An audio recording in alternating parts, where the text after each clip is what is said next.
ஆண்டவரும் இரட்சகருமாகிய இயேசு கிறிஸ்துவின் இனிய நாமத்தில் உங்கள் யாவருக்கும் அன்பின் வாழ்த்துக்களை தெரிவித்துக் கொள்கிறேன். அருமையான தேவ பிள்ளைகளே, நியூ டே நியூ ஹோப், புதிய நாள் புதிய நம்பிக்கை தின தியானத்தின் மூலமாய் இந்த பரிசுத்தமான ஓய்வு நாளில் உங்களை சந்திப்பில் நான் மிகுந்த மகிழ்ச்சி அடைகிறேன். அல்லேலூயா. ஒவ்வொரு ஓய்வு நாளிலும் ஆண்டவர் அநேக ஆலோசனைகள் நமக்கு கொடுத்து கொண்டு வருகிறார். இதேபோல் இதுவரை அநேக ஆலோசனைகளை நாம் பார்த்திருக்கிறோம்.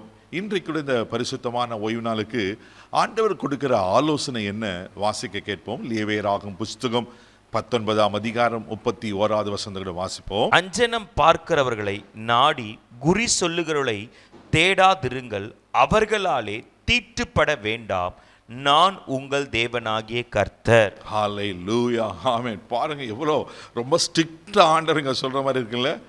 நம்ம ஆண்டவர் யார்? அவர் பரிசுத்தமுள்ள ஆண்டவர். அவர் நமக்காக யுத்தம் பண்ணுகிற ஆண்டவர், நம்மை விடுவிக்கிற ஆண்டவர், நமக்கு அவன் பிரயோஜனமாகலை போதிக்கிற ஆண்டவர், நம்மளை அழகாய் பாதுகாக்கிறவர், நம்மளை நிமிர்ந்து நடக்க பண்ணுகிறவர். எத்தனை காரியங்களை அந்த வாரத்தில் நம்ம பார்த்தோம் அல்லவா தெய்வ பிள்ளையில. இன்னைக்கு ஆண்டவர் சொல்ற காரியம் என்னன்னாக்கா, நீங்க அஞ்சன பார்க்கல நாடக்கூடாதான், குறி சொல்லுகளை தேடக்கூடாதான். ஆமென். இங்கே ரொம்ப அழகாக ரொம்ப கடினமாக ஸ்ட்ரிக்டாக அங்கே சொல்லுகிறத பார்க்குறோம். மறுபடியும் உங்களுக்கு நான் வாசிக்கிறேன். அஞ்சன பார்க்கலை நாடி குறி சொல்லை தேடி போகாதிருங்க, அவர்களாலே தீட்டுப்பட வேண்டாம், நான் உங்கள் தேவனாகிய கர்த்தர். ஆமே, நாம் அவர் பிள்ளையாக இருக்கிறோம். அவர் நமக்கு தேவனாகிய கர்த்தராக இருக்கிறாரு, அவர் பரிசுத்தராக இருக்கிறாரு. தெய்வ பிள்ளைகளே, அதனால நாம் என்ன செய்யணுமா, இந்த அஞ்சனை பார்க்குறோம். அப்படியே நாள் பார்க்குறது, நேரம் பார்க்குறது, ஆமே, காலம் பார்க்குறது, அமாவாசை பார்க்குறது, இப்படி நிறைய காரியங்கள் இருக்குங்களே. இது போல் அஞ்சனை பார்க்கல குறி சொல்லுகிறவங்களையும் போகக்கூடாது. இன்றைக்கி நிறைய கிறிஸ்தவர்களை கூட இப்படிப்பட்ட நாள் நேரங்களை பார்த்துக்கிறாங்க.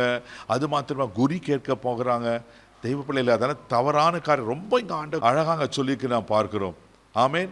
அவரை தேடி நாடி போகக்கூடாது, அதெல்லாம் தீட்டுப்பட்டுரும், நாம் தீட்டுப்படக்கூடாது. அப்படி நான் போனேன்னா நாம் தீட்டுப்பட்டவர்களாக காணப்படுவோம். ஹல்லேலூயா. அப்படின்னா கரை நிறைந்தவர்களாக நாம் காணப்படுவோம். தெய்வ பிள்ளைகளை அப்படின்னா ஆண்டவரை நாம் வெசனப்படுத்தவர்களாக காணப்படுவோம்.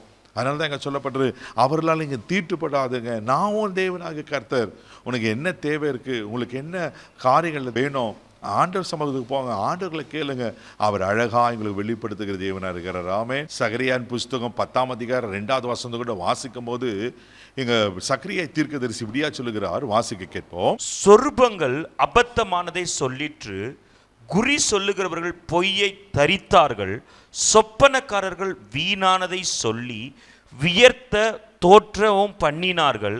ஆகையால் ஜனங்கள் ஆடுகளைப் போல சிதறி மெய்ப்பன் இல்லாததினால் சிறுமைப்பட்டார்கள். ஹல்லேலூயா. பாருங்க, ஏன் நம்ம அஞ்சனா பார்க்கக்கூடாது, ஏன் குறிக்கு கேட்கக்கூடாதுன்னா, இங்க சொல்லப்பட்டிருக்கு, குறி சொல்லுகிறவர்கள் பொய்யை தரித்தவர்கள்.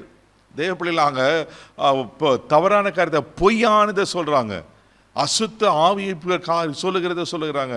அதனால தான் இங்கே சொல்லப்பட்டிருக்கு, பொய்யை தரித்தார்கள், சொப்பனக்காரர் வீணானதை சொல்லி வியர்த்தனமாய் தேற்றறிவு பண்ணிறார்கள். அல்லேலூயா. இது போலெல்லாம் காரியங்கள்லாம் இருக்கிறதுனால தான் நீங்கள் அஞ்சனா பார்க்கக்கூடாது, குறி கேட்கக்கூடாது அப்படின்னு ஆண்டு சொல்லுகிறார். தேவ பிள்ளைகளே, நம் ஆண்டவர் பரிசுத்தமல்ல ஆண்டவர். அல்லேலூயா. அப்போ இன்னைக்கு என்ன சொல்ல, நீ தீட்டுப்படாத இருக்கணும். நீங்கள நான் தீட்டுப்படாத இருப்பதற்கு இந்த அஞ்சனா பார்க்க, நாள் நேரம் பார்க்கறது, குறி கேட்கறது, இப்படி தவறான காரியங்களை செய்யும்போது நாம் தீட்டுப்பட்டவர்களாக காணப்படுவோம். ஆனால் ஆமேன், அதனால தான் ஆண்டவர் அதை அருவருக்கிற தேவனாக இருக்கிறார். அதை விட்டு விலக வேண்டும் என்று நம்ம சொல்லுகிறார். இந்த பரிசுத்தமான ஓய்வு நாளில் ஆண்டவனை கொடுக்கிற நல்ல ஆலோசனை, தீட்டுப்படக்கூடாது. நாம் தீட்டுப்படாது பாதுகாத்து கொள்ளும் பொழுது ஆண்டு நிச்சயமாக ஆசீர்வதிப்பார். கண்களை மூடி நாம் ஜெபிக்கலாம். அன்பு தகப்பனே, உமக்கு நன்றி சொல்லி துதிக்கிறோம், ஸ்தோத்திரிக்கிறோம்ப்பா. ஆண்டவரே, ஆமென். நீங்கள் தேவனாகிய கர்த்தர், எங்களை நிமிர்ந்து நடக்க பண்ணி, எங்களை பாதுகாத்து, எங்களுக்கு பிரயோஜனமானங்களை போதித்து, எங்களை விடுதலை வைத்து, ஆண்டவரே உமக்கு ஸ்தோத்திரிக்கிற ஆண்டவரே, எங்களுக்காக யுத்தம் பண்ணி எங்களை பரிசுத்தமாய் பாதுகாக்கிற தேவனாக இருக்கிறீரப்பா. அதனால தான் ஆண்டவரே, எங்களை தீட்டுப்படாதபடி ஆண்டவரே நீங்கள் இருக்க விரும்புகிறீர். ஸ்தோத்திரம் ஆண்டவரே. இந்த இப்படிப்பட்ட உலக காரியங்களில் நாங்கள் தீட்டுப்படாதபடிக்கு ஆண்டவர் அஞ்சனை பார்க்கறதுல, குறி கேட்கறதுல, இப்படிப்பட்ட காரியங்களை கரபடாதபடிக்கு நீங்கள் பாதுகாத்து கொள்ளும்படி நாங்கள் ஜெபிக்கிறோம். ஒருவேளை அப்படிப்பட்ட காரியங்கள் இருக்குமானா இன்னைக்கு உங்கள் வெளியேறப்பட்ட ரத்தத்தில் கழுவி எங்களை சுத்திகரிக்கும்படி நாங்கள் ஜெபிக்கிறோம். ஆண்டவரே உமக்கு நன்றி சொல்லுகிறேன்ப்பா. இந்த நாள் முழுவதும் உங்கள் கிருபையில் கரத்தில் தாழ்த்தி ஒப்புக் கொடுக்கிறோம். நீர் பொறுப்பெடுத்துக்கொள்ளும், உங்கள் நாமத்தை மகிமைப்படுத்தும், பாதுகாத்துக்கொள்ளும். இயேசுவின் மூலம் ஜெபக்கலாம் பிதாவே, ஆமென். உங்களை தீட்டுப்படாதபடி காத்துக்கொள்ளுங்க. God bless you.